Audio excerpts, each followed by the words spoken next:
listening to, I say you are listening to, you are absolutely listening to the George Espinlove Show, coming to you live from the Funny Farm. Now, with no further ado, here comes Georgie!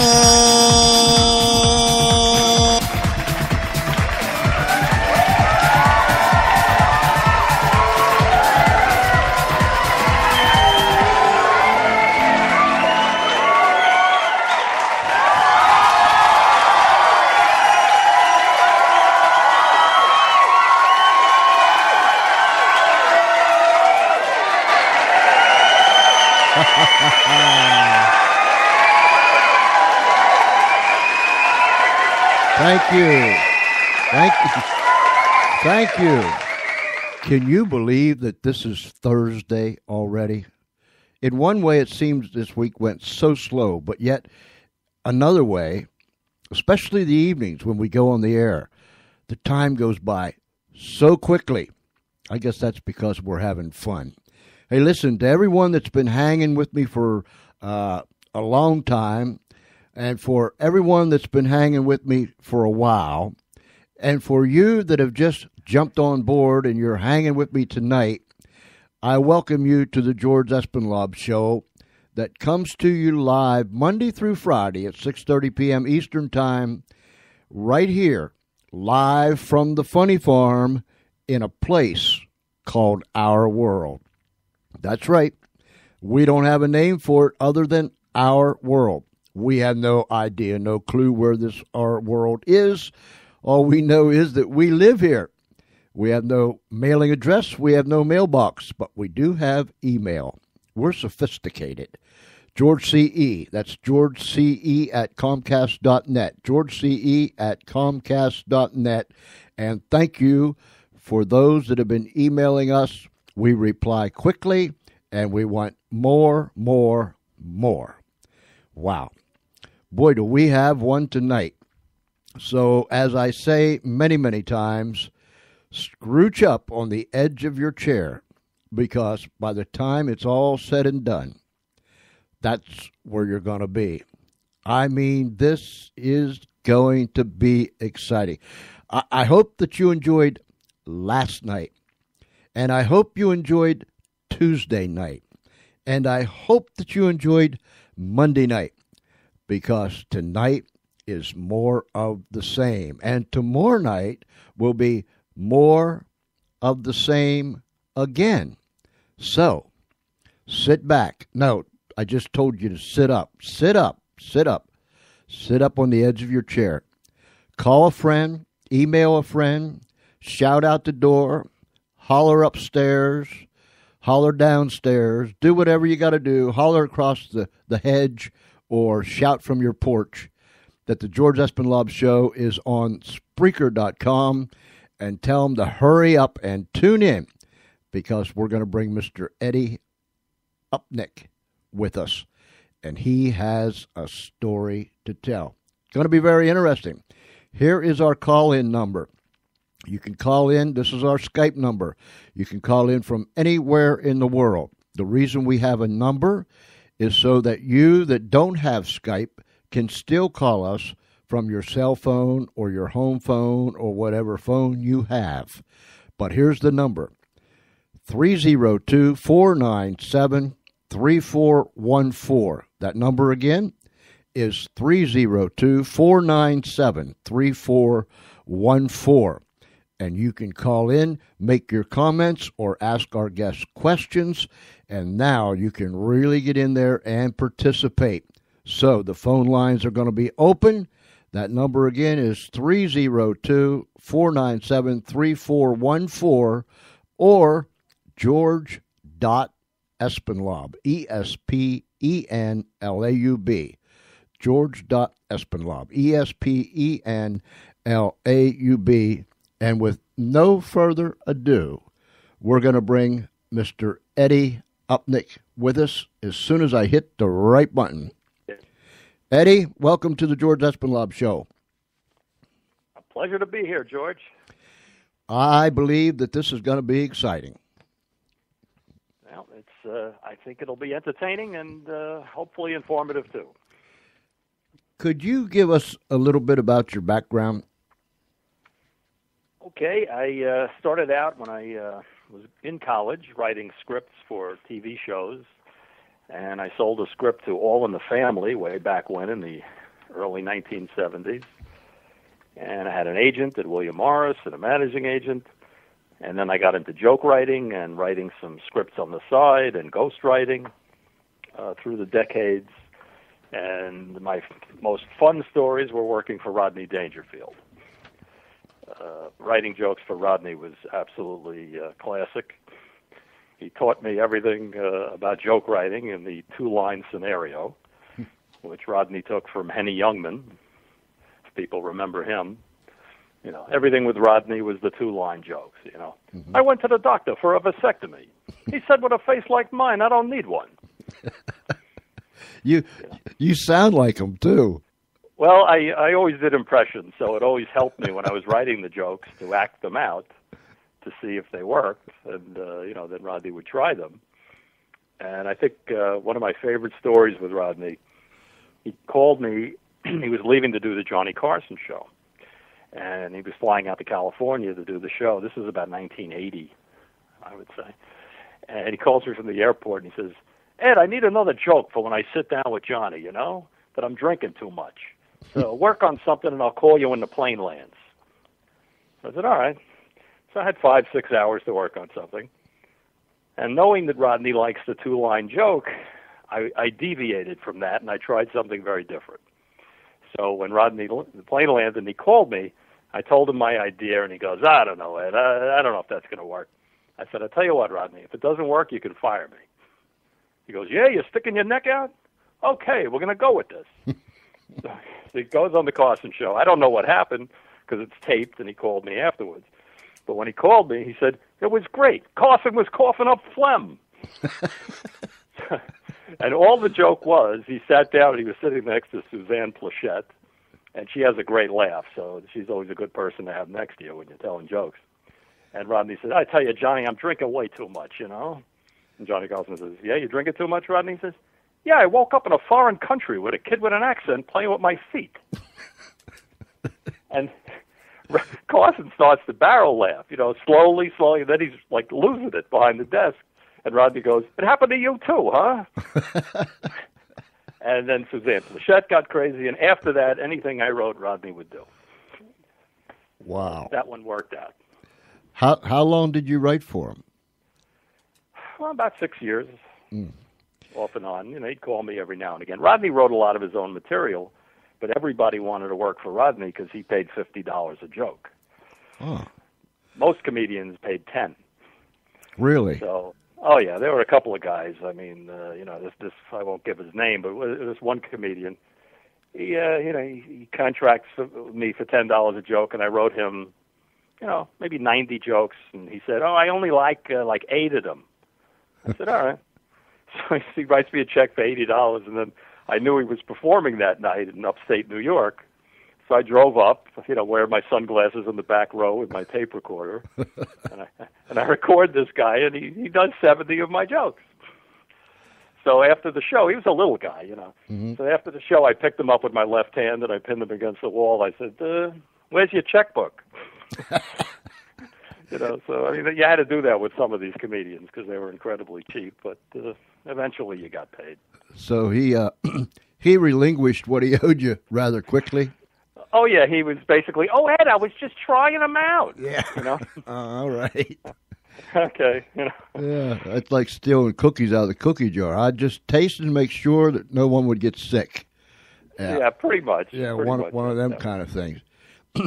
This isn't on topic, but would you happen to know a fellow by the name of Steve Rizzo?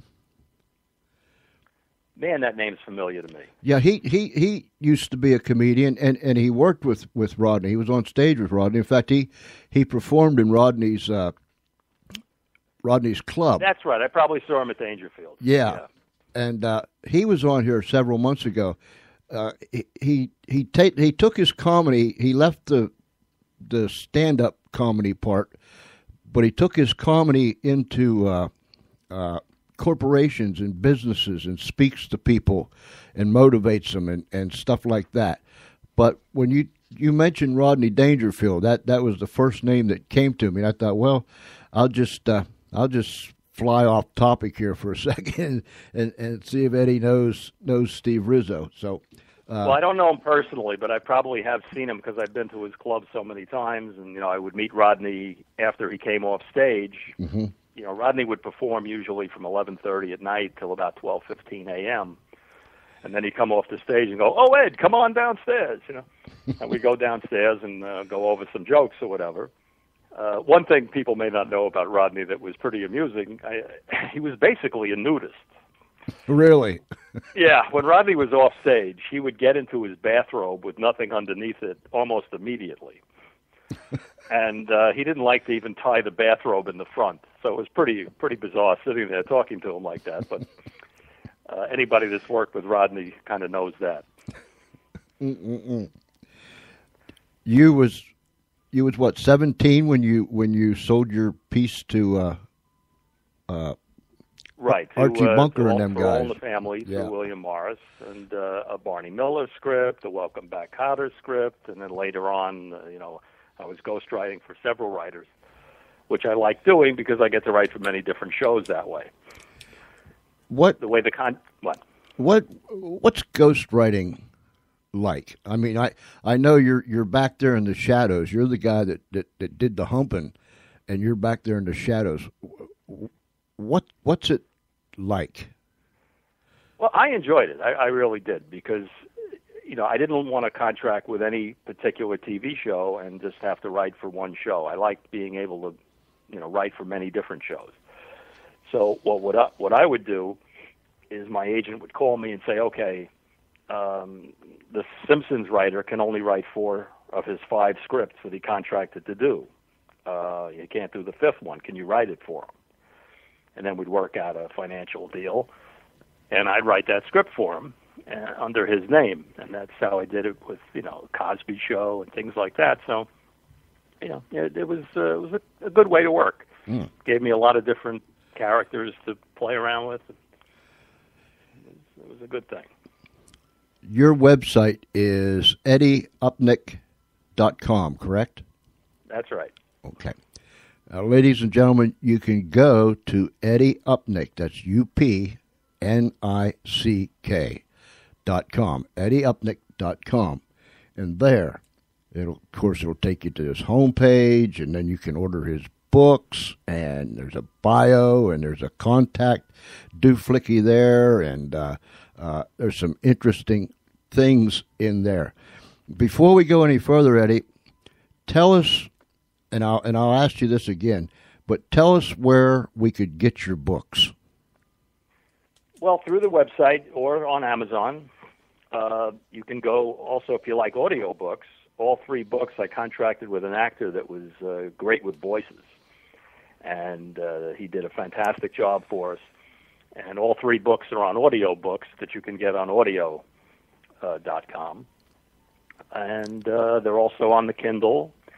They're also in paperback. So any which way you like to read them or listen to them, they're out there.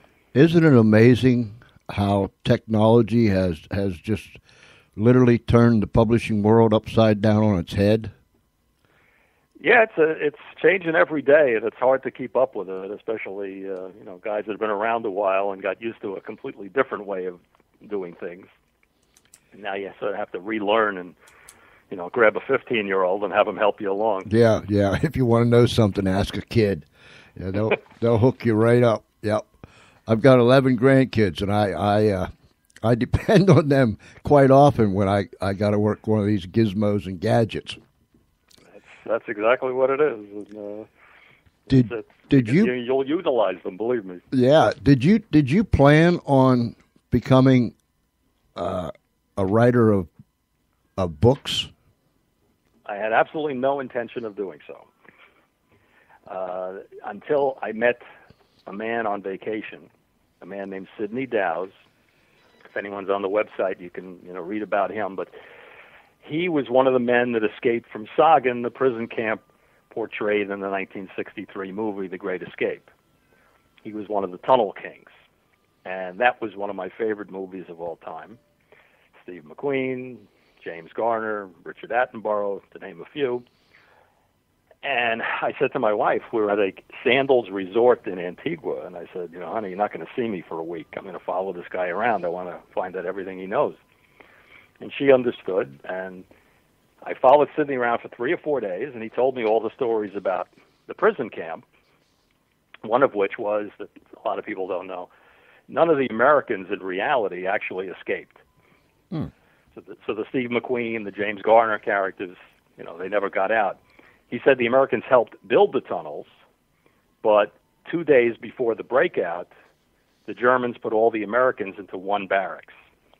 And that barracks happened to be furthest away from where the tunnel was. So none of the Americans were able to escape. So he said that was basically the only real change that they made, to the movie from the reality. There was no Steve McQueen jumping on his motorcycle. No yeah. James Garner in his airplane, But everything else was pretty much to form. But where Sidney went beyond, this is where why I wrote these books, right? Sidney started to tell me on the fourth night we were hanging out together, and he said, well, he worked in British intelligence before the war started and at the beginning of the war. So he worked for Stuart Menzies. Menzies was the head of MI6, and Menzies had daily meetings with Winston Churchill to discuss, international, what was going on with spying on Germany and what they had to do. And he tells me a story. He said, look, Eddie, he says, I'm going to talk to you, but you got to make me 2 promises. And I'm sitting at a bar with him at 11 o'clock at night. I said, yeah, sure, anything. He said, number one, he said, you can't write about this until after my death. I don't want to have to answer questions. I said, okay. And he said, the second thing is, if and when you do write about it, put it in the form of a novel. I don't want to beat people over the head with what I'm about to tell you. If they want to believe it, they can believe it. So put it inside of a package that has fantasy and reality, and then let the people try to figure out which is which. And I agreed. Honestly, I would rather have written this as, a nonfiction book, as an amazing historical story, but I made a promise to him and I kept it. What he told me, he told me many stories, but one of them that triggered the writing of Time Will Tell, the first book, he said that Stuart Menzies told Sidney this story. Sidney worked for Menzies. Menzies said that in July of 1939, 2 men came into British Command headquarters carrying some kind of handheld devices. And they said to Menzies, we'd like to improve the British radar system to increase your grid by 75 to 100 miles so you can see the German planes coming from a greater distance. And we'd also like to help break the German Enigma codes. The Enigma codes were the orders that the German generals issued to their commanders in the field. So if the British knew these orders at the same time they were being given, they'd be able to defend a lot better. So Menzies, said to these guys, sure, go right ahead. He didn't think they could really do it. And in 15 minutes, pushing buttons on these handheld devices, they improved the British radar system by 75 miles, and they handed them the code keys to the German Enigma codes. And Menzies was the one given credit for breaking the Enigma codes. So, he did a lot of work on it, but basically, the layout was sort of given to him by these 2 guys that came in. And as they were walking away, one of the men handed Menzies a piece of paper with 19 names on it. And Menzies said, well, who are these people? And he said, well, they're 19 German agents working in MI5 or MI6. You better get rid of them. Wow. So he said, okay. And as they're leaving, then Menzies said, are you guys German defectors? And one guy walked out the door, and the other one turned in the doorway. He said, no, we're not German defectors. We're just here to make sure a certain future doesn't happen. Wow. And that's when I got the goosebumps. Yeah, I got them now, Eddie. Yeah. I got them now. And then these guys left, and they were never seen again. And this is the story Menzies told to Sidney Downes. And So I said to Sidney, as he's telling me this, I said, well, who do you think these guys were? Time travelers that came back from the future to make sure the Allies won World War II? And Sidney, very deadpan, very straight guy, looked at me and says, well, I'll tell you, that's what Menzies thought. Wow. So the head of British intelligence thought the time travelers came back and helped the Allies win the war. So these fellows appeared out of nowhere, walked out the door, and was never seen again. Never seen again. They were there for a total of maybe 20 minutes. And they took their 2 handheld devices with them? Right. And, Sidney said from what Menzies had told him, he said, today you'd say that they were like Blackberries or something like that, Mm-hmm. that these guys were holding. Wow. So, that sort of triggered the whole idea of Time Will Tell, where I start in a dystopian future where the Nazis won World War II, and scientists from the year 2133 come back to 1938 to try to change the outcome of World War II. Wow, that is amazing. So you've written the trilogy. The first one was Time Will Tell, right? Right. Time Will Tell is the first one, which is actually 2 books in one. That was my other dilemma. Whether to use Time Will Tell as one book telling the story of the time travelers and how they changed World War II, or if I would expand it and make it, that's only half the book, and the other half is what happens to the surviving scientists after World War II ends. What do they do with the rest of their lives? Because they're trapped in our timeline. Right. So that's what I did with Time Will Tell, because I had the idea for the next 2 books based on what happens at the back half of Time Will Tell to these scientists after the war ended. And all 3 of these books comes from your meeting with this man. Well, Time Will Tell did, for sure. Mm-hmm. The second and third book, I actually got more information from guys I grew up with who worked, one of them was in the CIA.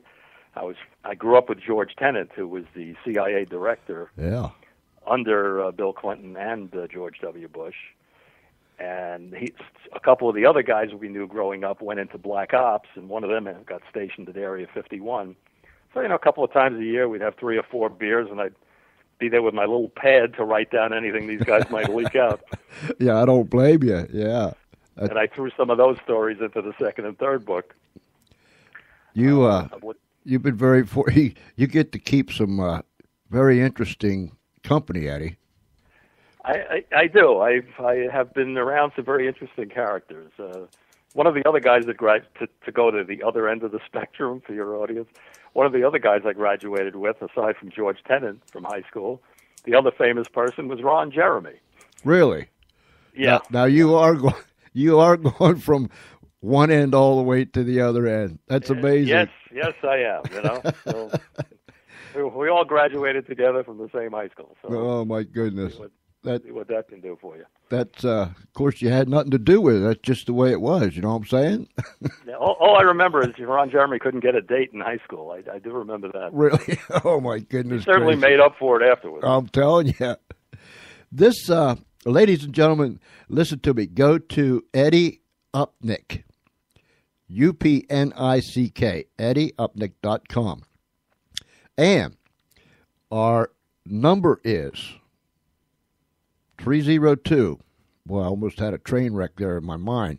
302-497-3414. That's 302-497-3414. Or if you got your Skype on or out or wherever it's at, just George.Espenlaub, Espenlaub. But that number one more time is 302-497-3414. This fellow that you run into, Eddie, I mean, up until the time that you met him, you had no idea that he existed at all? No. Sidney Dowes? Yeah. I had no knowledge of him at all. Never crossed my mind, never knew anything about him.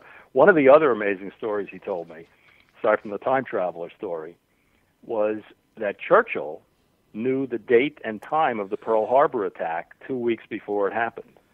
Wow. Because the British broke the Japanese codes, which was in part because of the help that these supposed time travelers did.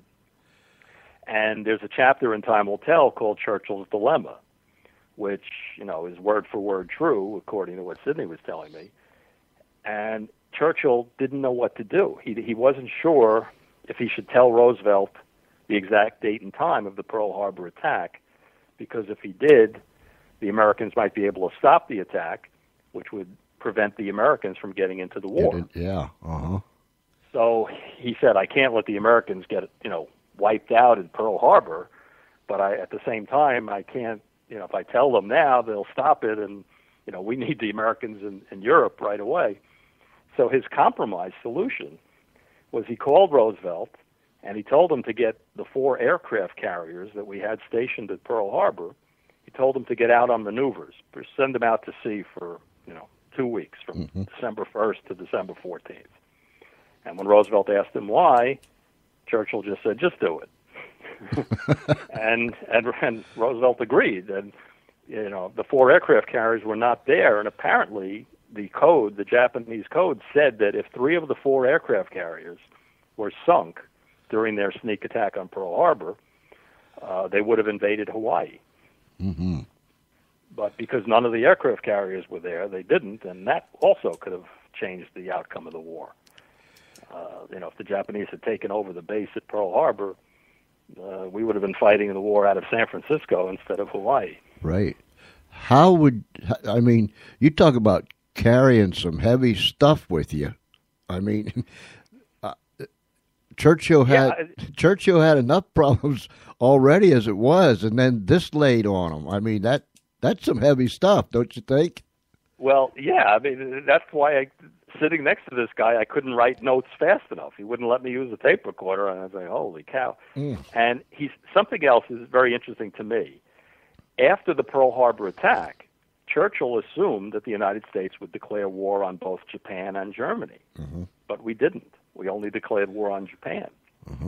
And between July 7th and July 11th, according to Sidney, Churchill was completely freaking out because he said, oh, my God, the Americans aren't going to come into Europe. And on July 11th, the blunder of the war, if you're a fascist, was that Hitler declared war on the United States. I think that's a date that's been forgotten in history. And December 11th, 1941, the date that Hitler declared war on the U.S., allowed us to enter the war in Europe. And that really, turned the tide. Yeah, because, who would have known what was going to happen if that wouldn't have happened? Wow. There's so much in history that fell between the cracks. And the unfortunate thing now, Eddie, is the school systems aren't even teaching these things to the young people anymore. I'm just amazed. I had a superintendent of a school district on not long ago, and I said, y'all don't teach American history the way we were taught. The Revolutionary War and World War I and II and do. And he said, and I can't recall exactly what he said, but it amounted to the fact that, well, this is modern day, and we want kids to learn how to blah, blah, blah, blah, blah, blah, blah, blah, blah. And I'm thinking, man, that is a sorry state to be in. So, I can see where this was kept down and underneath, but there's so many other things that people should know that don't know. Don't you agree? George, I couldn't agree with you more. I met, a young lady, my wife and I, she was at Dartmouth, and we were, I was telling her about my book, Time Will Tell, and she said, oh, we don't teach history, there. I said, what do they teach you? And she said, well, the only really kind of history course we have is American imperialism in the world. And this is exactly what you're saying. It's a sorry state.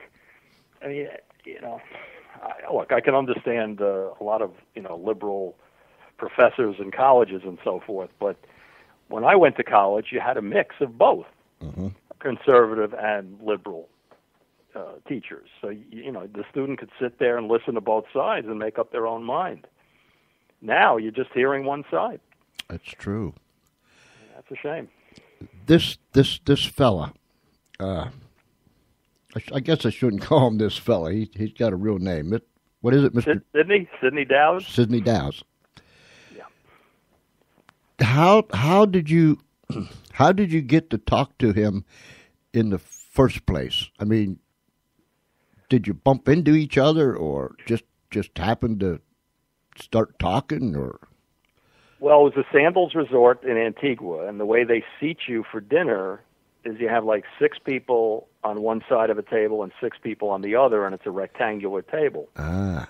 And Sidney was opposite me, and Sidney's wife at the time was opposite my wife.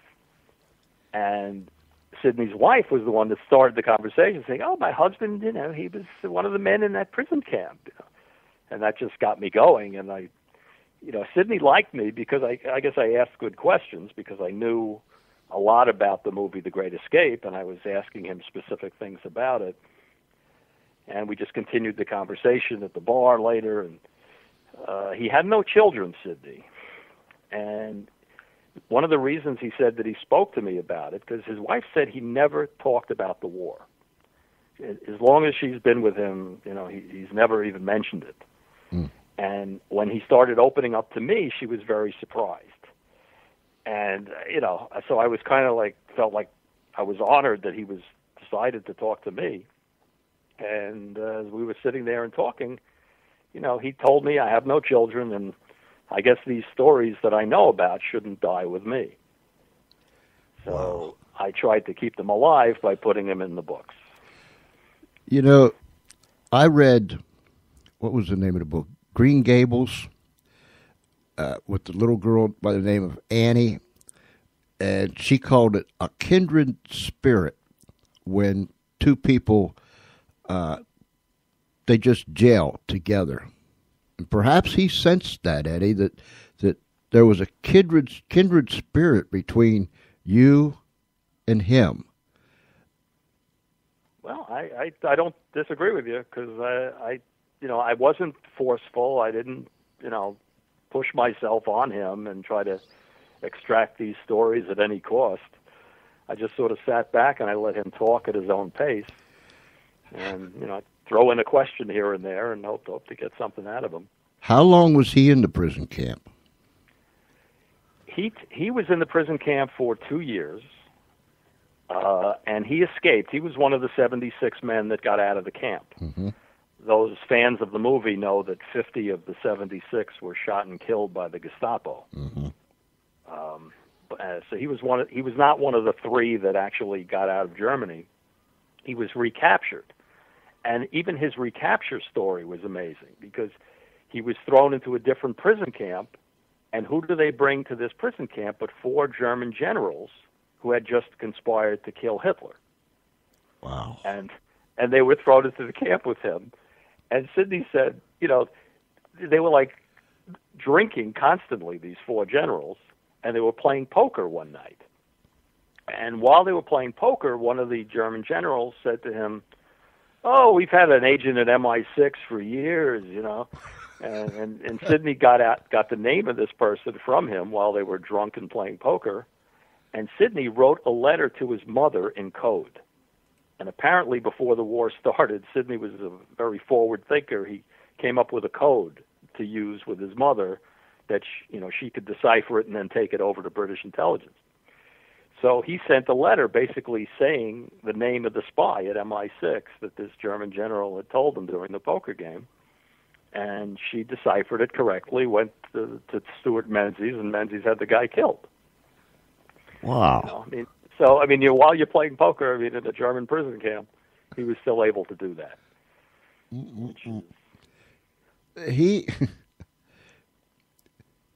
Once he got out, of course, he was recaptured, like you said, and taken to another prison camp. Did he finish the war out in the prison camp?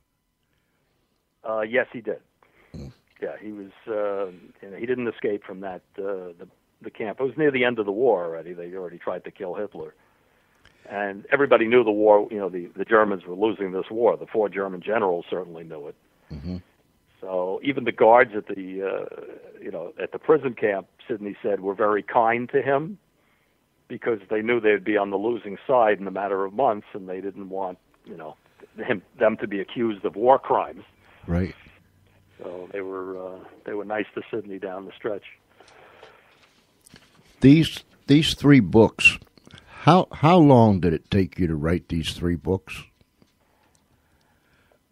In my mind, I was writing them since I met Sidney in 1995. He didn't die until 2008, so I started, physically writing them in 2008. Mm. And just finished, 6 months ago with the 3rd book in the series, 2052. I could tell your audience a funny story that's a little bit off this track regarding the 2nd book. Future Tense is the 2nd book, and it has a premise of Putin being killed by one of his bodyguards in the year 2017. It's a futuristic novel about what our near future could look like, and it takes place in the years 2022 to 2028. And as I said, Putin was killed by a bodyguard in 2017. But the funny part of this story is that I took the book to the Russian embassy in New York, and I circled the area, where Putin's bodyguard killed him, and I gave it to a guard at the gate. I don't know why I did this. I think I was just trying to get publicity or something. And I handed the book to a guy at the door, and he took it, this big burly guy. And I don't hear anything, and maybe 2.5, 3 weeks later, I got a phone call. and the guy calls me and says, "Eddie Upnick, please." I said, "This is Eddie Upnick." He goes, "Yes, Eddie Upnick. We got this book of yours, this Future Tense. Now, we know this is probably fiction, but fiction is based on fact, is it not?" I said, "Sometimes." He says, "Well, which bodyguard is going to kill Putin?" And I swear to you, George, if I gave this guy a name, I think they would have shot him, on the spot. I'm sure, yeah. You'd have probably heard the gunfire. I mean, I didn't know whether to laugh or what. I said, which bodyguard's going to kill Putin, 5 years from now? I don't know, So, that cracked me up. That was a little bit out there. But. And the I know it's funny, but they were as serious as a heart attack, weren't they?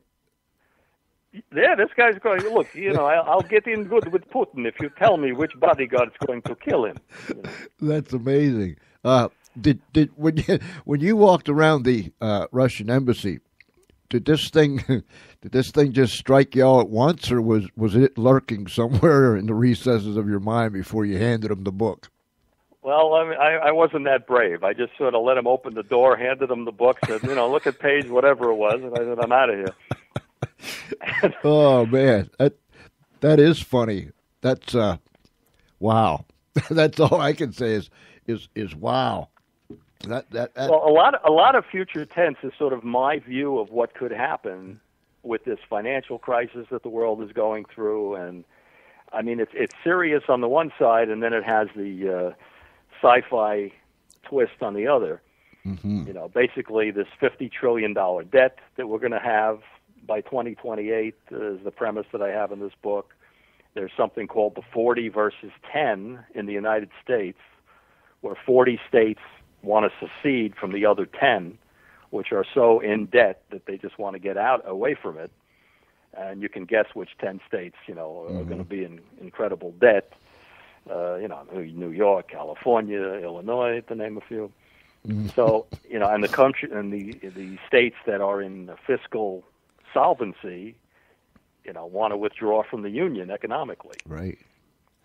So, there's so much over the years that they called science fiction, or fiction that was fiction that would never become reality. But a lot of that was blown to the wind, wasn't it? Yeah, it really was. And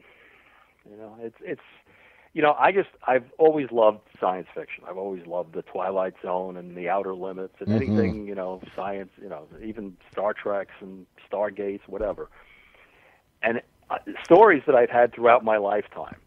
I was an anthropology major in college, and my professor, who I really respected, had a story that he told me and 4 other students, at a local restaurant, that when he was 23, he was on a dig in Spain, and there was a gorge, and they had rock climbers go down this gorge to the bottom.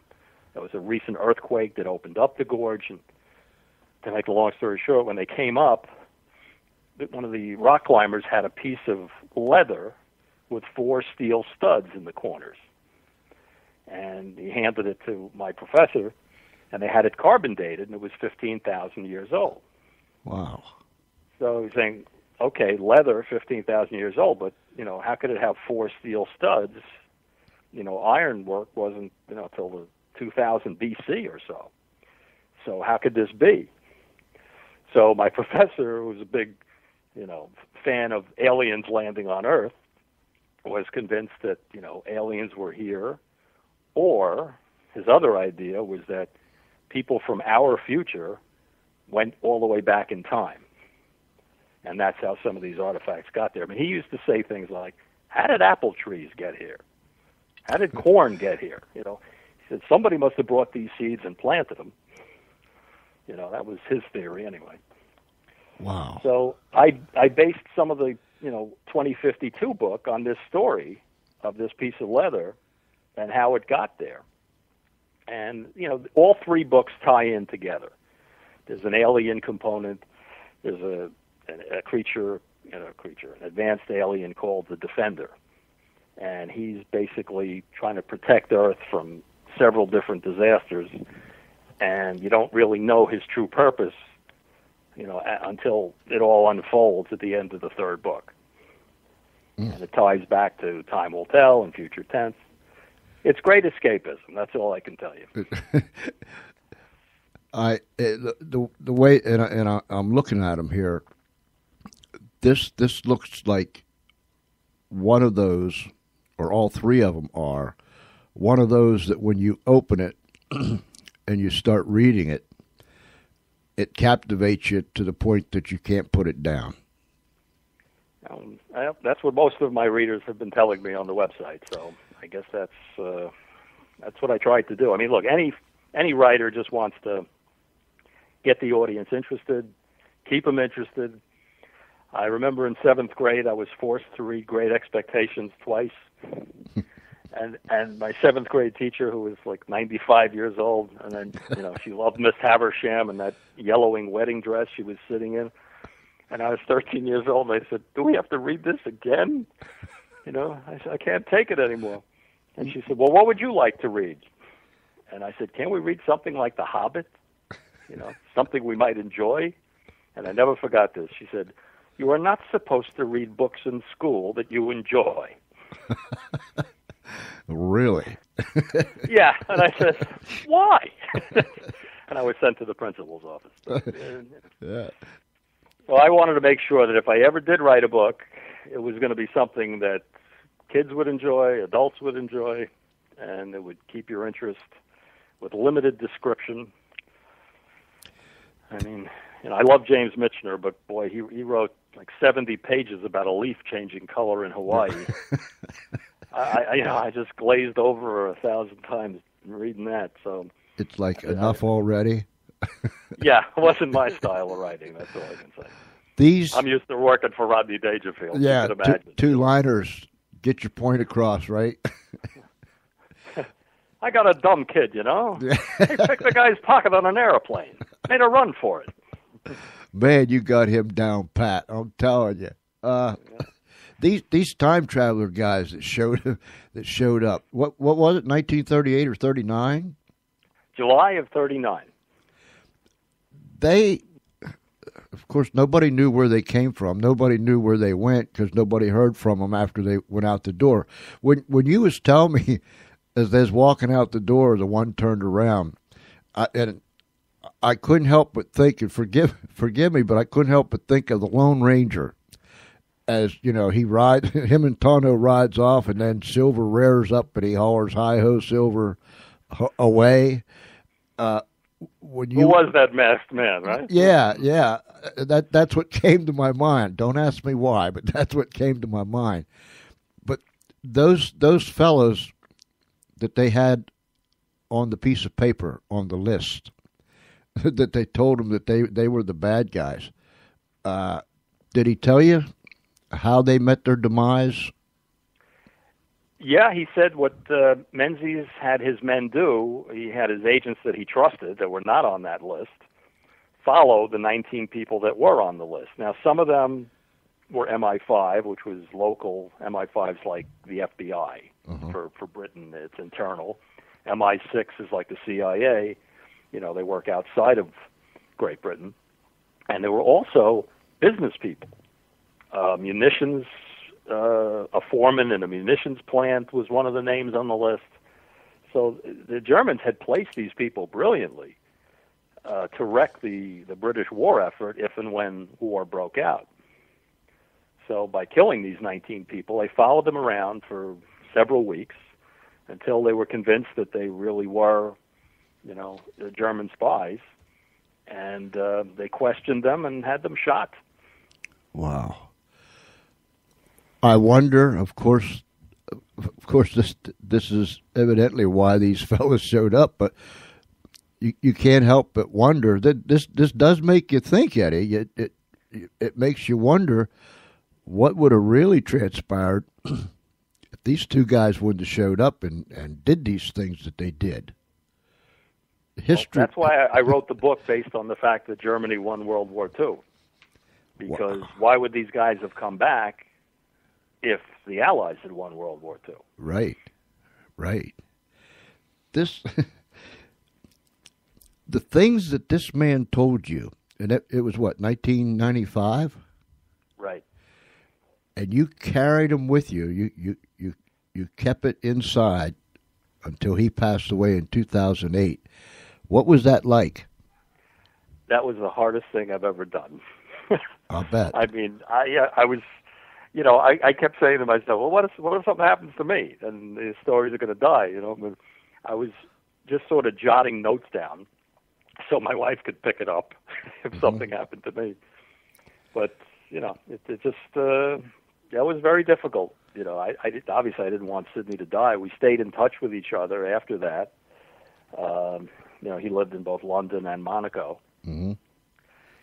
And, when he did pass, I said, I'm locking myself in the room with the computer and the word processor, and you won't see me for 5 years.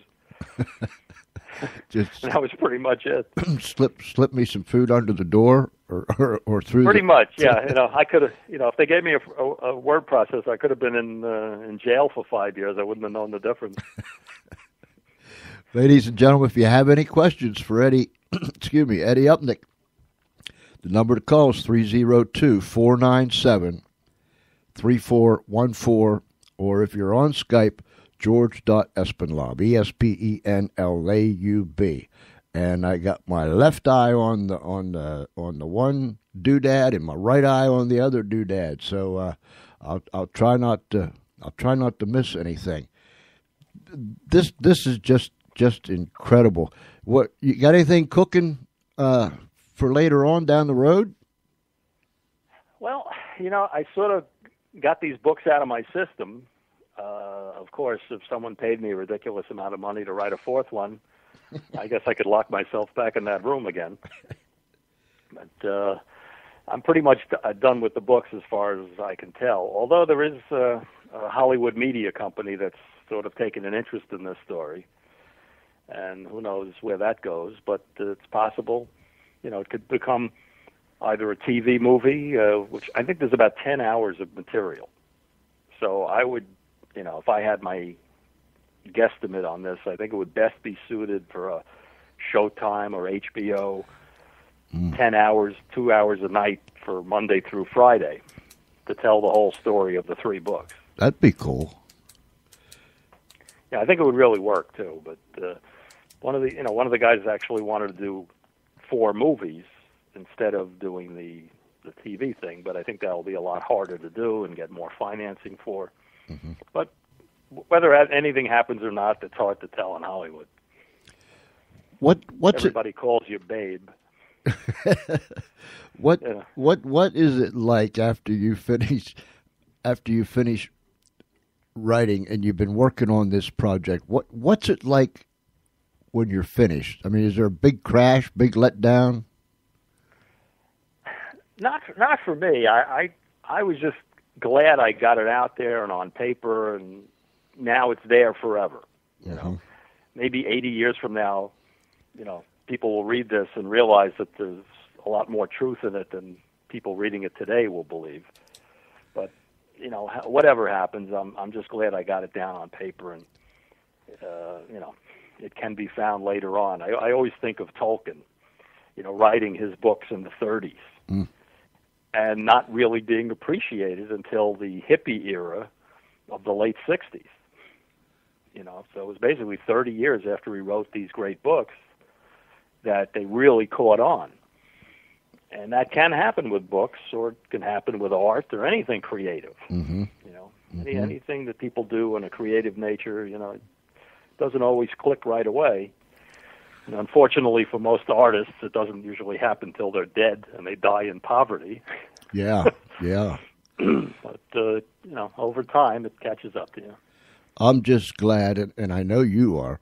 I'm just glad that nothing did happen to you during the years that you carried this with you. I think we'd all been cheated of something really, really great.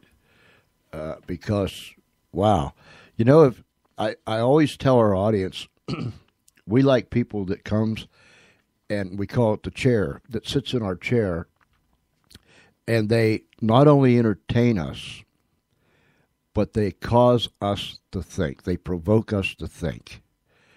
And I think, this isn't proper English, I guess, but I never was known to do that.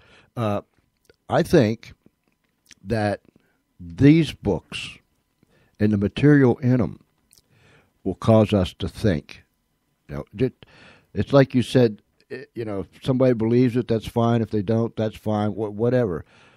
But I don't think anyone could sit down and start reading these things, especially the first one, without having to stop and think, I wonder if this really did happen. Or I wonder why this happened. You know what I'm saying? Yeah, I do, and I agree. I think it's, some of these things.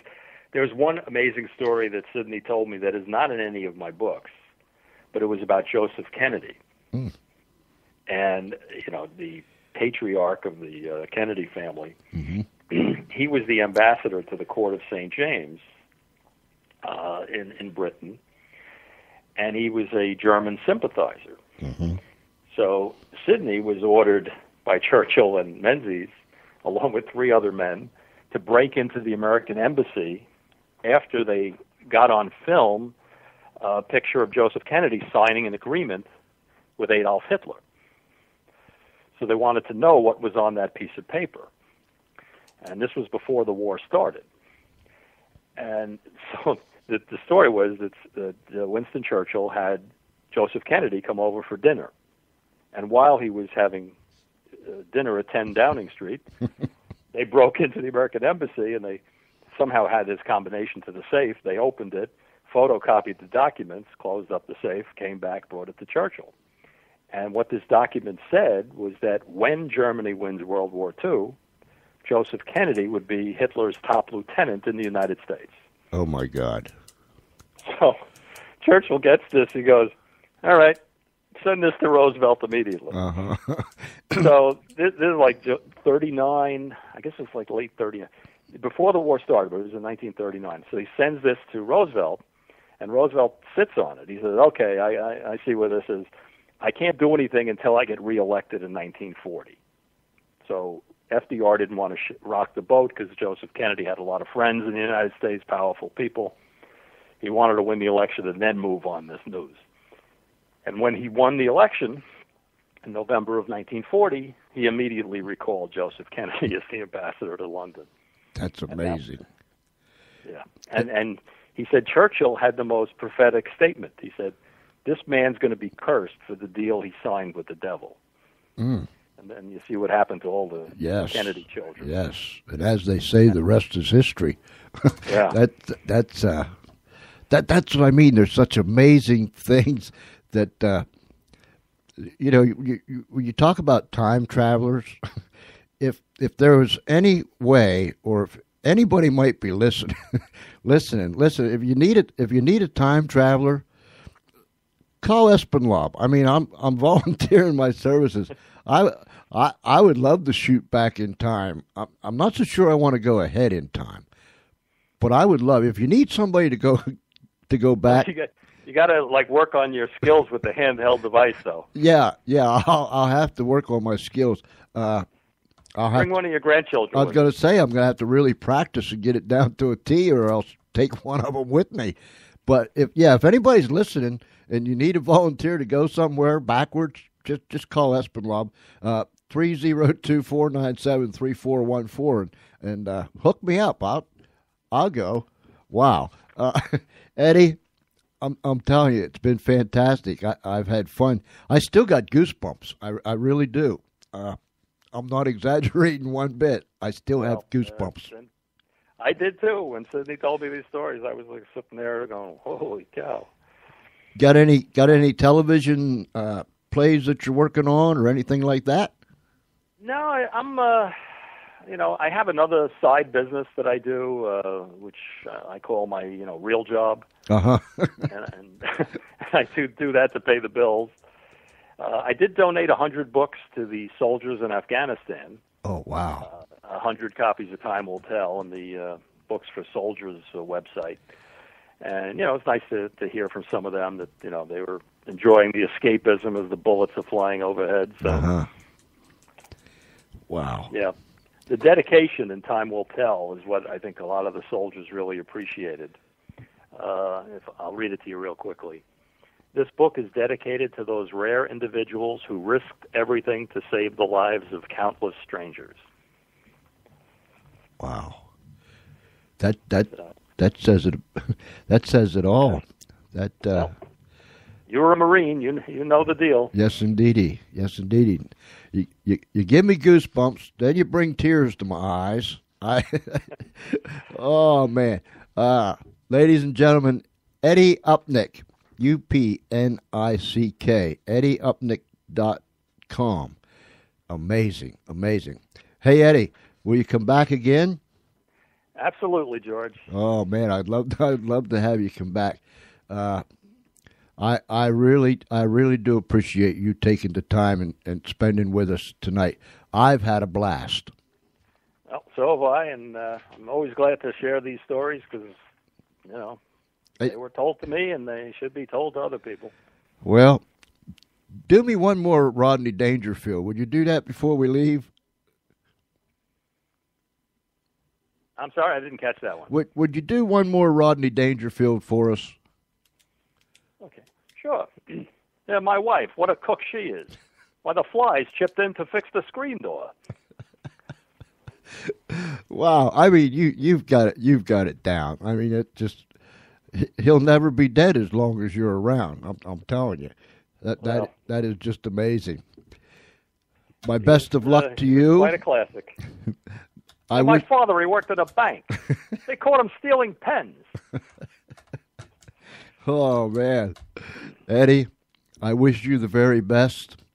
You are a scholar and you are a gentleman.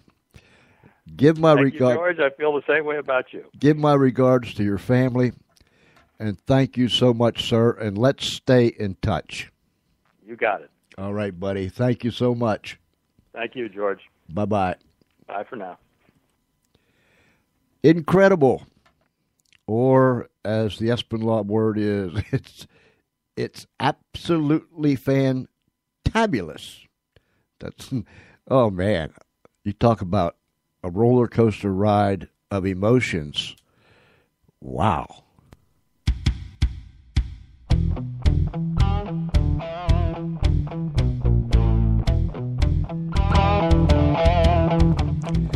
Call me up, 302-497-3414. That number again is 302-497-3414.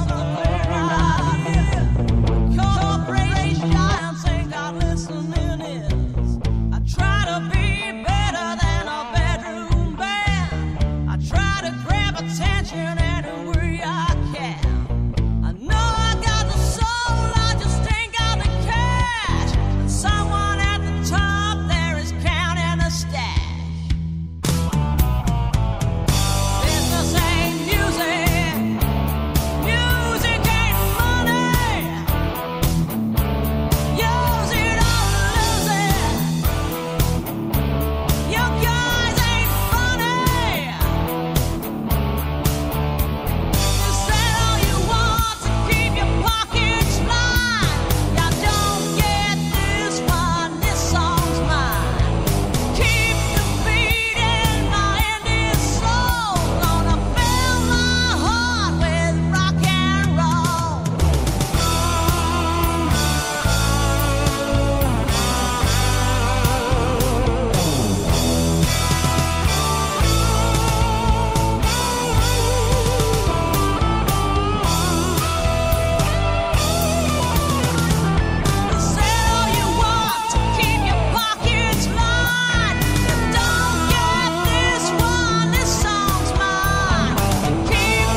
I want to say thank you again to Eddie Upnick. Go to Eddie Upnick, UPNICK, EddieUpnick.com. There you can read all about it. You know, I keep thinking, and I've been thinking about what Mr. Len Lamensdorf said on Monday night when he was here.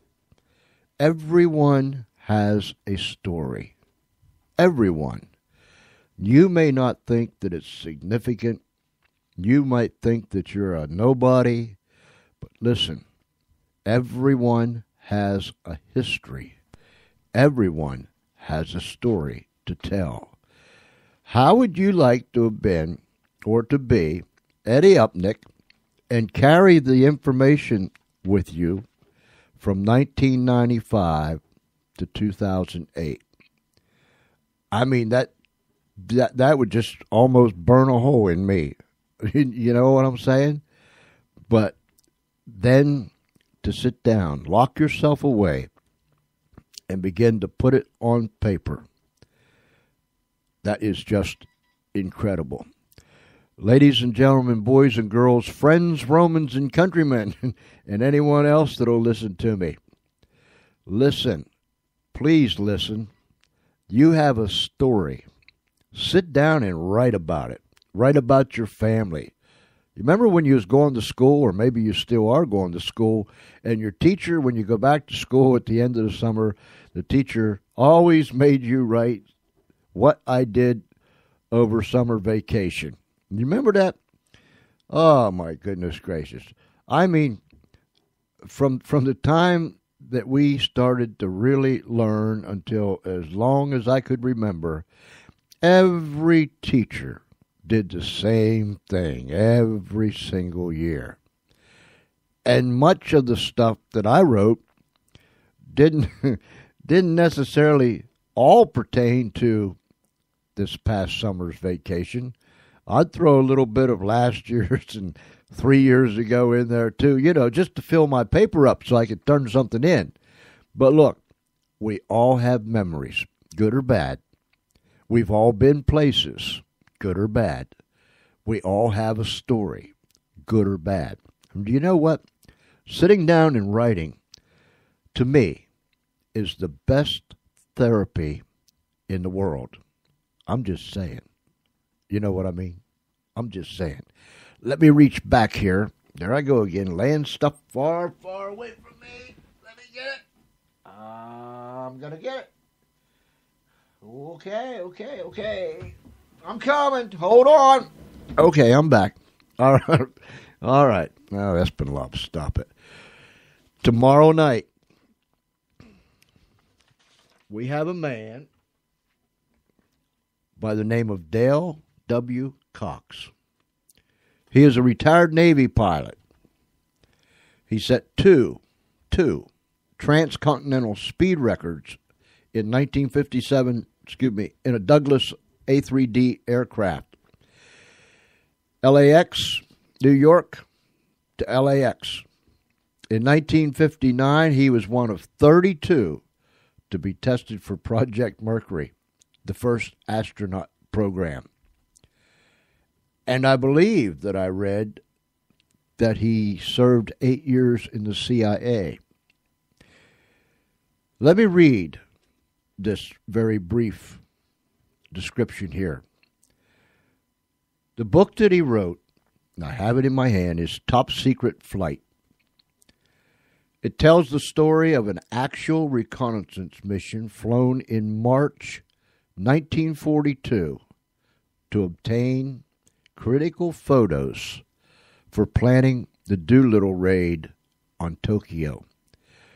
Now, your homework class, and it'll be due tomorrow night, is to go, number one, and Google the Doolittle raid.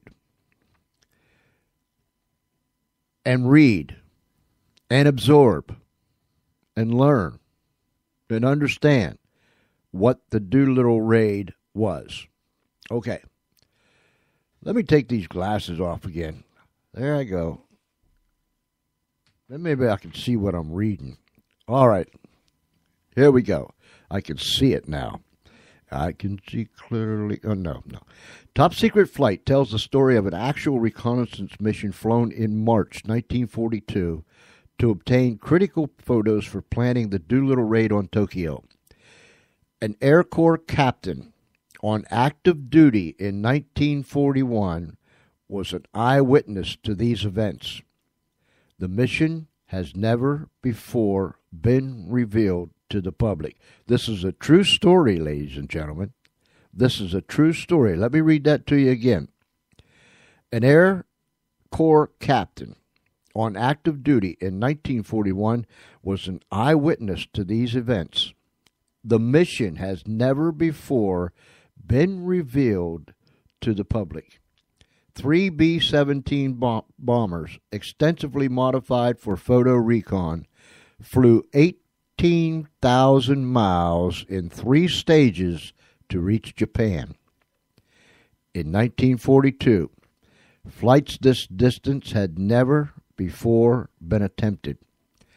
The longest flight up to that time was still Lindbergh crossing the Atlantic in 1927. A mission that has never before been revealed to the public.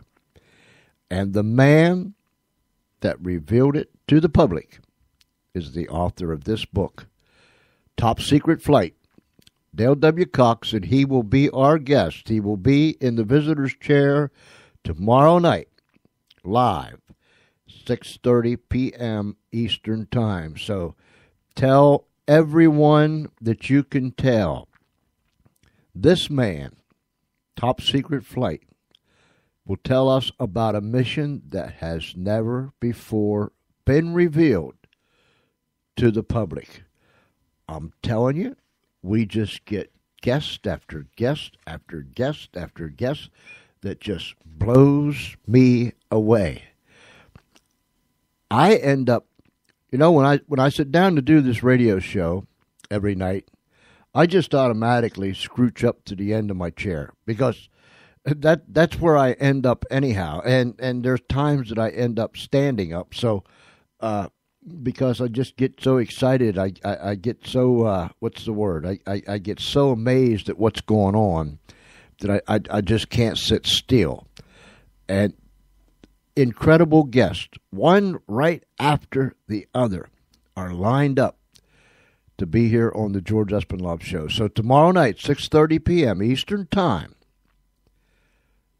Top Secret Flight, Dale W. Cox. And he will be telling us about a mission that was flown in 1941 that has never been revealed to the public. So your homework, remember, I repeat, your homework is Google the Doolittle Raid on Tokyo, or the Doolittle Raid. That's Doolittle, Doolittle Raid. And absorb and find out what it's all about. So tomorrow night, when this man comes, you will already be started, and you will have a solid foundation of why this secret mission was run.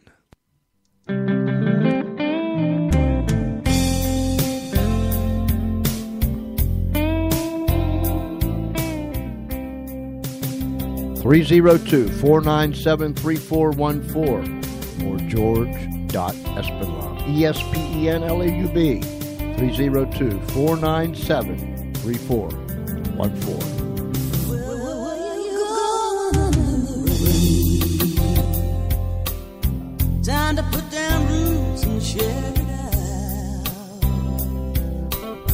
There's nothing waiting out there anyhow. Sure, there's a lot back here at the house. Well, you can have your cake and eat it too. No, the sugar, that's your due to you. You know I need you more than anything. Just come out back with me and let me in. I could be wrong, but it's alright.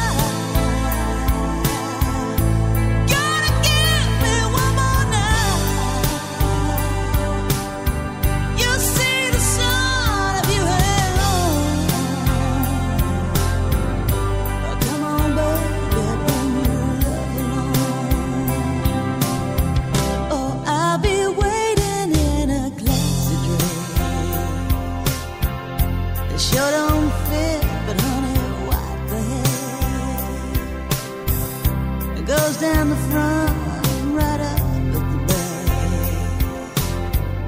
But it sure is the best I've ever had. Well, could be wrong, but it's alright. You just gotta give me one more night. You'll see the sun if you hang on. Oh, come on, baby, I'll bring your love along.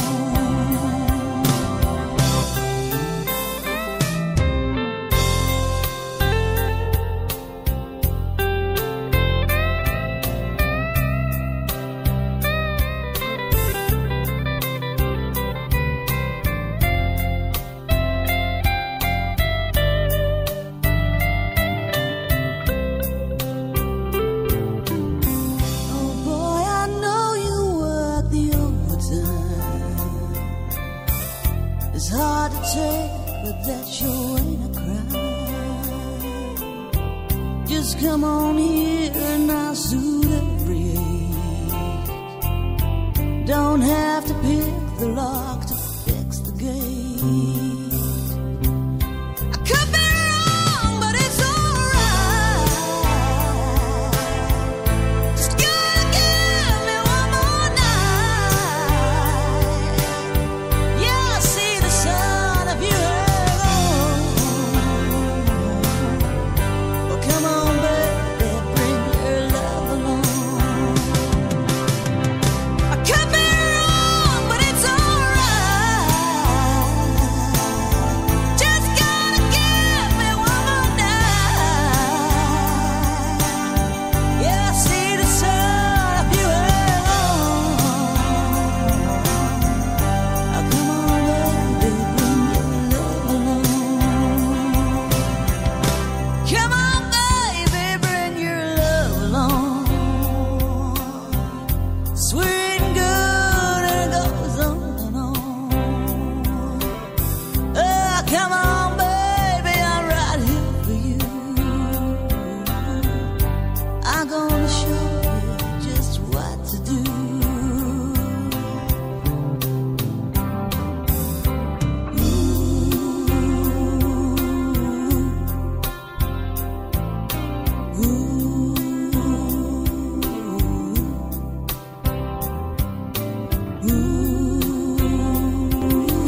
Ah, you sing it, girl. Come on now.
Ah, those sounds, they just take me away. That's why I'm here at the Funny Farm. You're listening to the George Espinlaub Show. Yep, comes live to you Monday through Friday, every evening at 6:30 p.m. Eastern Time, live from the Funny Farm in a place called Earl World. Our world. Come on, Espinlaub, straighten up here. I get like this, you know what I'm saying. But anyhow, we're glad for you that have been hanging with us, for you that have been hanging with us for a long time, and perhaps you just dropped in tonight. Let me tell you what happens. By you tuning in to the George Espinlaub Show, live from the Funny Farm, You are telling us that you would like to become a full-fledged loon. And we want people to become full-fledged loons. There's nothing better than hanging out at the funny farm with this gang right here. I mean, it don't get no better than this. We have our own airport. We have our own police department. We have our own paramedics, our own hospital. We have our own everything. We even have our own Funny Farm drum corps and a Funny Farm marching band. They are unique, to say the least. The drum corps and the marching band marches backward. That's right. We don't do it the way y'all do it in the real world. We do it we do it the Funny Farm way. We play music and pound on the drums, and we walk backwards while we're doing it. And look, you talk about precision. You see those bands out there that are so precise, but they're all walking forward. You know what I'm saying? I mean, they're walking the way that their head is, forward. You should have someone that has precision down to a science that can do it backwards. Yeah, you should.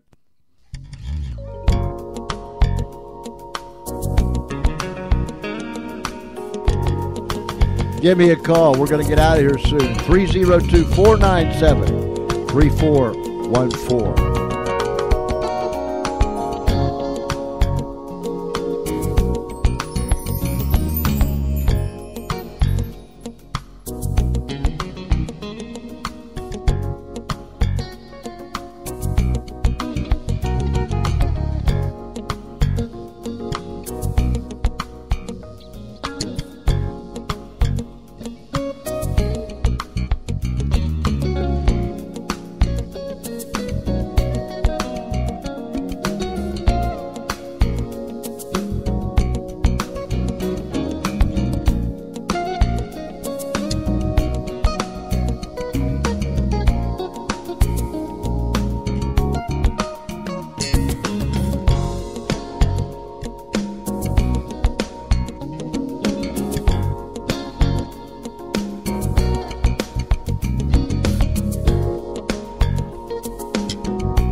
Isn't that some nice, smooth music?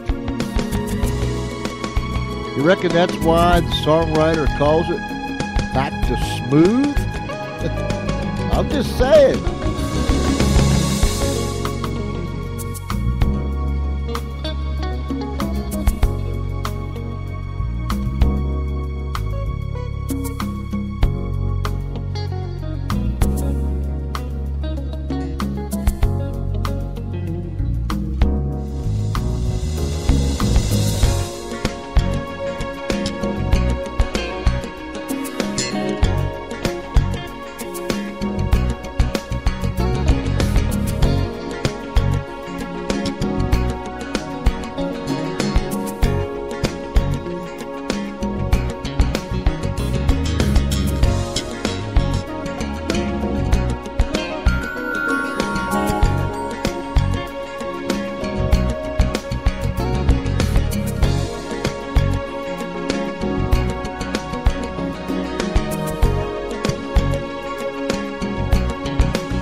I'm sorry about that. That was Grandma Strayer. For you that have been hanging with me for quite a while, y'all know who Grandma Strayer is. But for you that have been hanging with me for a while, or maybe this is the first night you stopped into the Funny Farm, Grandma Strayer is Grandma Strayer. I mean, Grandma Strayer, now she passed away in 1971. And, but Grandma Strayer, she's real.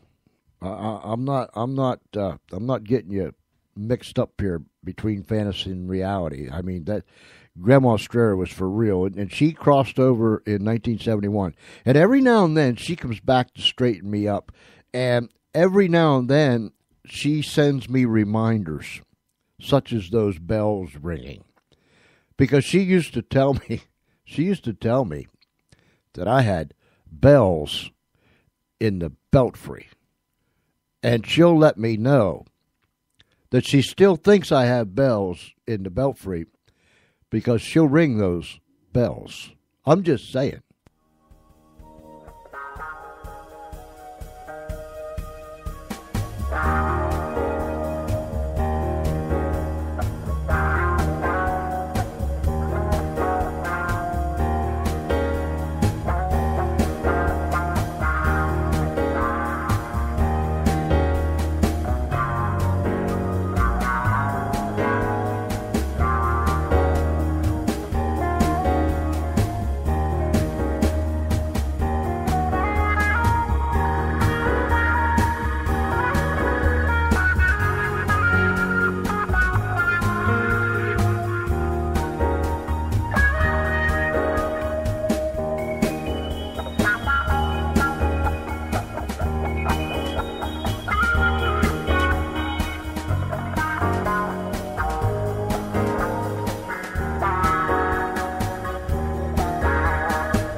And don't forget to join me tomorrow night.